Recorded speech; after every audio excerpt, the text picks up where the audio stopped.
Aduh kakak, baru ketemu sekali aja udah berani ngatur-ngatur di rumah orang.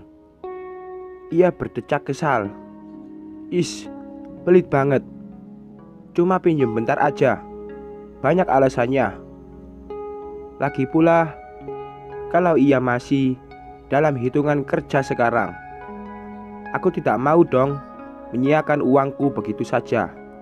Setidaknya aku bisa numpang tidur sampai jam kesepakatan kita berakhir. Aku ingin memejamkan mata ketika Adios berguling. Dalam sekejap, posisinya sudah berganti di atas tubuhku. Ia memegangi kedua tangan dan menguncinya di atas kepala. Tatapannya melembut. Memang tak takut seranjang dengan lelaki panggilan. Kalau aku khilaf dan menginginkan kakak bagaimana? Kini suaranya sudah semakin berat. Ah, Sif, aku harus bagaimana? Napasku seolah berhenti ketika pandangan kami bertemu satu sama lain. Mata teduhnya menatap ke wajah ini hingga beberapa detik. Setelahnya, aku hanya bisa diam di bawah tubuhnya. Adios tersenyum. Ia merapikan anak rambut yang jatuh menutupi mataku. Is, lepas. Tubuhnya yang berada di atas terguling ketika aku mendorongnya. Organ di dalam dada berdetak lebih kencang dari sebelumnya. Ia menarik napas panjang, lalu memandang ke arahku lagi, dan tatapan kami bertemu untuk kedua kalinya. Kali ini tatapannya lebih dalam. Kupalingkan wajah ke arah lain. Dia berkata, tidak seperti laki-laki yang selama ini kutemui. Meski profesinya sebagai lelaki panggilan, tapi sikapnya tidak sekurang ajar yang lain. Semalam bersama kamu, aku menyimpulkan sesuatu. Kalau sebenarnya kamu bukan anak nakal yang hanya mencari kepuasan. Kamu sebenarnya anak baik. Entah kekecewaan apa yang mendasarimu melakukan pekerjaan ini. Aku terus saja menatapnya, mencari jawaban di dalam mata teduh itu. Namun, Adios memalingkan wajahnya. Napasnya menjadi kasar dan rahangnya terlihat mengeras. Apa aku salah bicara? Atau ada suatu hal yang menyinggung hatinya? Gak usah menyimpulkan suatu hal yang kamu sendiri tidak tahu pasti. Lagi pula bukan urusanmu juga mencampuri kehidupanku. Setelah itu, Adios berguling membelakangiku hingga tak tahu lagi ekspresi wajahnya. Dia tersinggung oleh perkataan yang terlontar dari mulut ini. Tapi memang kenyataan seperti itu, bukan? Ah, maaf, bukan maksudku begitu. Hanya saja sayang sekali anak seumuran kamu melakukan pekerjaan seperti ini. Bagaimana kalau orang tua kamu tahu, keluarga kamu tahu yang kamu lakukan sekarang? Aku tetap memberanikan diri mengutarakan pendapatku. Stop. Kamu tidak tahu apa-apa tentang hidupku. Jadi, stop berkomentar. Kalau mau tidur, tidur aja. Nanti setelah bangun, aku antar pulang. Lelaki muda itu merapat ke tembok. meninggalkan aku dalam keheningan.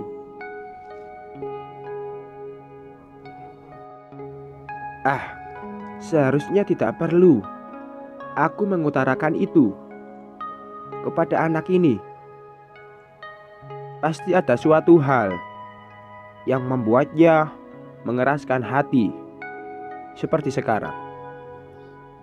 Tapi aku yakin dia anak yang baik, dan aku percaya itu.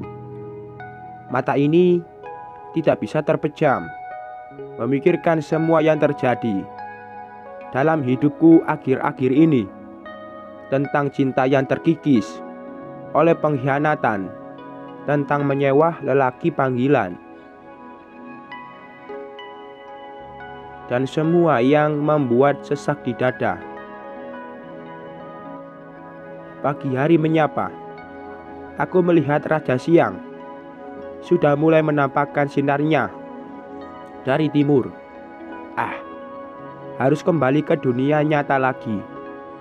Juga bertemu dengan suami yang semalam bertukar keringat dengan wanita lain di hotel. Karena melihat Adios masih nyenyak tidurnya, aku bangun dan mengguyur tubuh ini. Lumayan dingin, tapi bisa membuat mata lebih segar. Karena bingung mau melakukan apa, aku mengambil sapu dan serbet di dapur, lalu membersihkan dan menata barang-barang yang terlihat berantakan. Hampir 30 menit.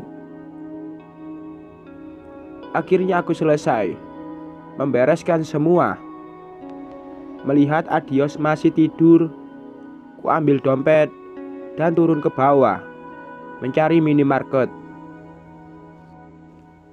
Beberapa bahan makanan yang ada dan campuran untuk membuat kopi ku masukkan ke dalam keranjang belanja.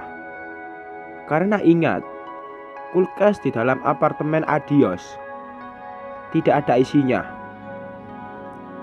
Ku ambil beberapa makanan siap saji. Setidaknya dengan berbagi cerita kepada lelaki itu, aku bisa lebih tenang. Juga beban di dalam hati sedikit berkurang. Sesampainya di dalam apartemen, langsung mengambil panci dan merebus beberapa bahan untuk campuran membuat kopi. Juga menata bahan-bahan yang baru saja ku beli. "Kakak ngapain?" Adios menyandarkan tubuhnya di tembok samping pintu. Aku menoleh ke arahnya. "Udah bangun? Itu ada kopi. Kamu cuci muka dulu, lalu sarapan." Lelaki itu menurut. Ia langsung beranjak masuk kamar, dan terdengar suara gemericik air. Nasi goreng yang baru matang kutuang di piring, juga telur dadar, dan kopi di meja. Sambil menunggu Adios keluar, ponsel yang semalam off, pagi ini aku hidupkan kembali. Banyak pesan dan panggilan dari Mas Dales. Ya, hanya dia yang menghubungiku. Karena memang di dunia nyata aku tidak mempunyai teman dekat sampai saat ini. "Nanti gue ganti uang buat beli ini," kata Adios setelah melihat isi kulkas yang lumayan banyak. Gak usah. Aku gak mau merasa hutang budi." Setelahnya kami kembali terdiam. Aku sibuk dengan pikiranku sendiri, menerka sifat lelaki muda di depan yang tengah menikmati nasi goreng. Sungguh tidak tertebak. Selesai kami makan, aku dan lelaki itu keluar dari apartemen bersama. Ia berjalan ke arah berlawanan dari tempatnya parkir mobil yang dipakai semalam. "Loh, bukannya mobil kamu yang warna merah itu? Kok ini?" tanyaku penasaran. Aku melihat lelaki itu membuka mobil BMW i8 berwarna putih. Meski bukan penggemar mobil, aku tahu ini harganya lebih dari harga rumah Mas Dales. "Kakak mau naik? Apa mau tanya-tanya?" Ia tampak sebal, lalu masuk ke mobil dan menutup pintunya. Iya. Aku membuka pintu depan, lalu duduk dan memakai sabuk pengaman. Mobil melaju meninggalkan basement. Ia masih asik dengan lagu yang didengarkannya dari radio di mobil. Aku mencoba basa-basi dengan bertanya tentang rumahnya, tapi yang ada dia bertambah ketus karena pertanyaan itu. Setelah sampai di depan rumah, aku turun dari mobilnya, lalu berjalan pelan ke pintu. Di depan sana, Mas Dales sudah berdiri dan berkaca pinggang melihat aku pulang. Aku diam, tidak berani melihat wajahnya. "Dari mana kamu?" tanya Mas Dales. Aku diam. Kalau suami tanya, dijawab. "Dari mana kamu?" "Main."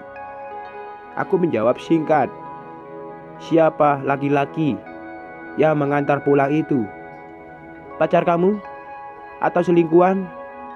Aku mengangkat wajah. Kini, dengan segenap keberanian yang ada, kutatap matanya. "Kenapa memang? Urusannya sama Mas apa?" "Hei, kamu itu istriku." Lalu aku semakin berani menatap wajahnya. Ia terlihat marah. Tidak sepantasnya pergi dengan laki-laki lain. "Kamu menganggap aku apa?" Dengan santainya, "Semalam tidak pulang, dan ketika balik diantar laki-laki. Kamu tawarkan kemana tubuhmu itu? Bukan urusan kamu." Aku melangkah, ingin masuk ke dalam rumah. Plak! Sebuah tamparan keras membuat tubuh ini terhuyung ke samping. Mas menamparku. Pipi kanan terasa panas. Bekas telapak tangan Mas Dales. "Itu pantas kamu dapatkan. Dari mana saja seorang istri pergi semalaman bersama laki-laki lain? Apa itu patut?" Ia menunjuk mukaku. Matanya merah.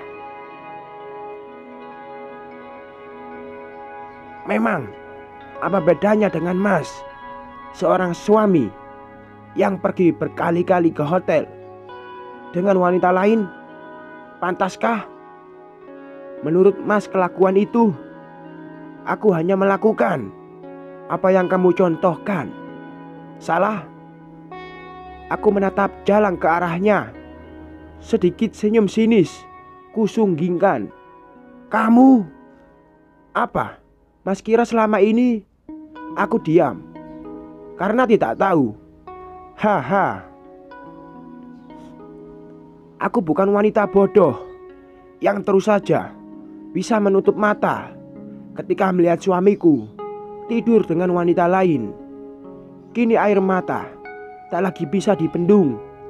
Aku merasa sakit di dalam hati, tapi ada kepuasan tersendiri karena berani membalas perlakuan Mas Dales. Setelah sekian lama hanya diam tanpa berani memberontak. "Kamu sudah berani bersuara sekarang. Siapa yang mengajarimu? Laki-laki tadi? Ia bertambah marah.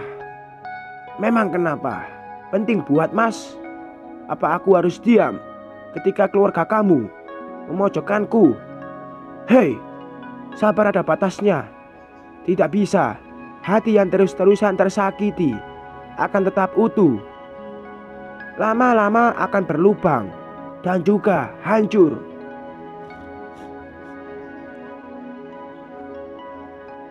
Aku masuk ke dalam rumah dan membanting pintu.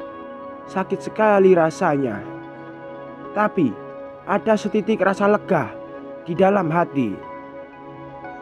Sekian.